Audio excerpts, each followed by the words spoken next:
Telegram'da duyurduğumuz gibi bu videoda her şeyden bahsedeceğiz. Bakın önümüzde bir haftalık, aylık kapanış var. Neler olmuş bu 4 ay içinde bunlardan bahsedeceğim.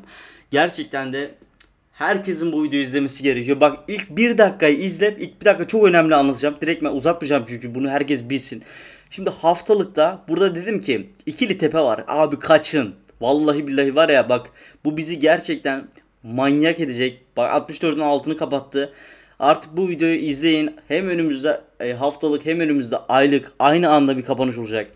Şimdi haftalıkta baktığımız zaman gerçekten de 60'ın altında kapatmazsak çok iyi.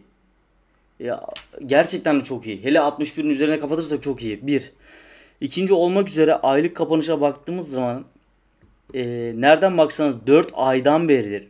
71, 71'in üzerinde, 73 en yüksek seviyesi 73, 72 en yüksek seviyesi 71, en yüksek seviyesi 71 bin hatta 72'ye doğru giden seviyelerde olmuş. Her zaman 4 aydır. 4 aydır. Her zaman şu düşüşü görmüşüz. Bak düşüşte de her zaman 60'ın altında kapatmış. Her zaman olduğu gibi. Ama ne yazık ki dominansta ve korku indeksinde bu gittikçe azalan ve dominansta da artan bir tabloyla karşı karşıyayız. Yani e, ben inanıyorum ki yani şu tekrardan 58'in 59'un altında kapatmazsa Bitcoin kapatmazsa aylıkta gerçekten de büyük bir yükselişler gelebilme şansı çok yüksek. Hele ki 72 bandına tekrardan geldiği zaman Bitcoin inanılmaz yüksek. Ha şu dönemde gelebilir mi haftalığa baktığımız zaman 60'ın altında ya da 61'in altında kapatmazsa gerçekten çok iyi. Hemen bir korku indeksine bakalım. Ne söylüyor, ne bitiyor. Ben de inanılmaz düşük bir şu anda şekerim var. Bu videoyu şu anda burada çekiyorum. Ee, Evde tadilat olacak. Yarın inşallah ustaları da Allah'ın belası bir gelmediler. Onlar da bir gelirse inşallah çok güzel olacak. Her neyse şunu söyleyeceğim.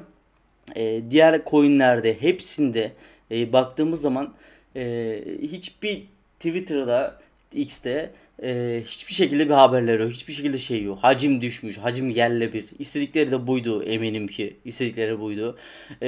Dedim ya haftalıkta ya da aylıkta en önemlisi olan.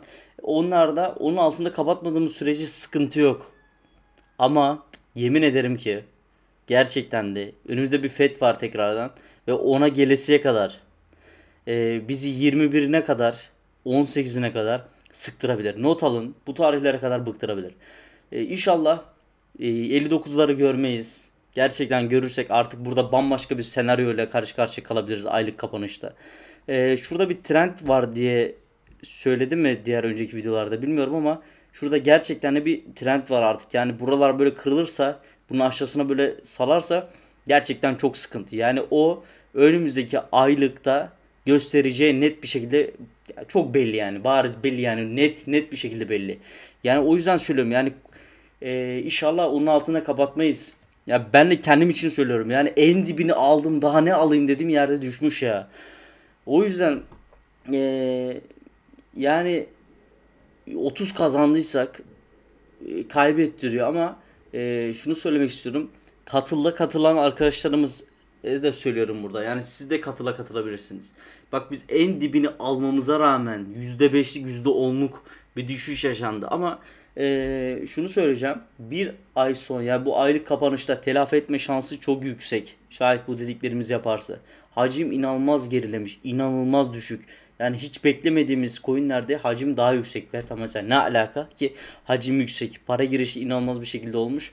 Ki korku indeksinde de hemen şunu söyleyeceğim. Shibarium'la alakalı da bir konuşma yapacağım. Daha altcoin'lerinde hiçbir şekilde listelenme yok. Yani bu bir yükseliş beklemiyorum yani. Şu an grafiği falan çok kötü yani rezalet gerçekten rezalet. Yani şu an bu ay önümüzdeki ay beklemiyorum ama Eylül ayında bekliyorum. Eylül ayında bir beklentim var şimdi çok yüksek bir şekilde. Diğer coinlerde de öyle ama Kasım'a nazaran Kasım'a doğru çok büyük bir yükselişin olacağını düşünüyorum. Ya Shib'i kapatacağım burada. Ya benim elimde Shib var mı yok mu? Telegram'da bunu atacağım artık. Nedir ne de insanlar artık korkmaya başlamış. Telegram'ı da aşağıya bırakıyoruz. Oradan da bakabilirsiniz. Notcoin'e bakmayacağım. Birazdan bakacağım ona. Önce herkes şunu bir bilsin. sapan etkisi yapacak mı yapmayacak mı? Geçen söylediğimiz gibi bir yükseliş oldu değil mi? Sapan etkisi yapacak ve direktmen büyük bir şekilde artık yükselişi görmüştük ama şu an durumlar nedir ne değildir? Gerçekten korku indeksine bakarsak daha detaylı olacağını inanıyorum. Şimdi dedim ya, burada bir üçgen yapabilir ya da düşen bir takos yapabilir. Değil mi? Bunun aynısı zaten burada düşen takosu direkt yükselebilir ama tekrardan olduğu gibi grafiği bozmuş. Düşen takosu işaret. Ne üçgen olacağını düşünüyorum. Ne buradan bir yükselen bir takosu olduğunu düşünüyorum. M yapmış ve aşağı yönlü salmış. Burada bir desteği var. Destekten inşallah buradan yükselir ama şunu söyleyeceğim. Umutsuzluğa emin olun, çok fazla insan kapıldı. İnanılmaz. Notcoin'i anlatayım da ondan sonra biraz yorum yapmak istiyorum. Şayet 15 155'in üzerini kapatırsa fena bir şekilde patlayacağını düşünüyorum. Çünkü önümüzde hamster listelenecek, chat mi öyle bir coin vardı. Kedilerle alakalı. O listelenecek. Bu Notcoin'in çok büyük bir şekilde yükselmesine işaret olduğunu düşünüyorum. O da 155'ten sonra bir atak yapacağını düşünüyorum ki Not'u da biz bildik zaten ya, Notcoin'i o tarihten yükselecek, oradan alın toplayın diye. Yani benim söylemem kesinlikle önemli Not'u. Şöyle söyleyeceğim. Ee, iyi zaten. Önümüzdeki ay iyi. Projeler bakımından iyi, Notcoin açısından. Daha ship'te mesela tam anlamıyla gerçekleşmemiş. Daha çok fazla şey var. Ama genel olarak gelin şöyle bir yorum yapalım. Gelip şöyle bir konuşalım. Şu an şu önümüzdeki dönemde en çok bıktırılan 4 aydır 5 aydır bıktırılan bir dönemin içindeyiz. Dominans fazla bir şekilde artmış. Arttığı için altcoin'lerde çok büyük bir şu anda satış baskısı yaratıyor. Önümüzdeki ay gene aynı bir sürecin içindeyiz aslında. Yani tekrardan ya 59'lara gelecek ama tekrardan 71-72'lere geleceğini düşünüyorum. Ama şayet en önemlisi 60'ın altını kapatmazsa bu ayda, hiç böyle bir şekilde böyle bir etkileşim olmazsa, 4 aydır bu oldu. Bu olmazsa şayet ben bu şeyde bu ayda Temmuz ayında çok büyük bir yükseliş bekliyorum gerçekten. Yani devam getirecek bir yükseliş bekliyorum. Ağustos ayında belki silkeler, belki bir küçük bir silkeleme yapar ama gerçek düşüşün Kasım ayında olduğunu söyleyebilirim. Ya bak, gerçekten de çünkü e, artık hacim fazla bir şekilde düştü, fazla bir satış baskısı oldu. E, Emin olun şu anda içeriden kimse satmamış. Herkes şu anda bekliyor. Sadece piyasayı silkeliyor, long short kovalıyor. Fazla bir longlar birikiyor, onları patlatıyor. Ama en önemlisi her zaman yaptığı hata yapıyor.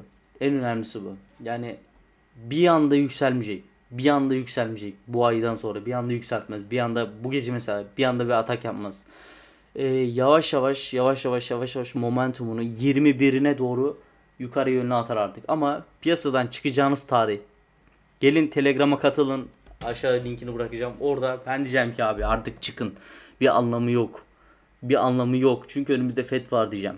Yani bunu demek istiyorum. Çünkü gelin hep birlikte alalım, satalım vesaire bunları yapalım. Çünkü artık dönemin ucundayız yani.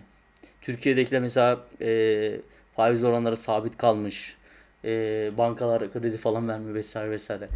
Ya bu dönemin içindeyiz yani. Gerçekten de iyi adımlar atmak kesinlikle bizim için önemli. O yüzden eminim ki videoyu beğenmişsinizdir. Hoşunuza gitmiştir en önemlisi. Bir sonraki videoda, bir sonraki canlı yayında görüşmek üzere. Umutsuz gibiyim. Kötü gibi şey oluyor ama güveniyorum gerçekten. Yani plana sadığız. Yani böyle şey konuşuyorum ama biraz ustalara canımı sıktım. Gelmiyorlar. Şu tarihte geleceğim diyorlar, gelmiyorlar. Allah'ım yarabbim. Bir sonraki videoda görüşmek üzere. Allah'a emanet olun.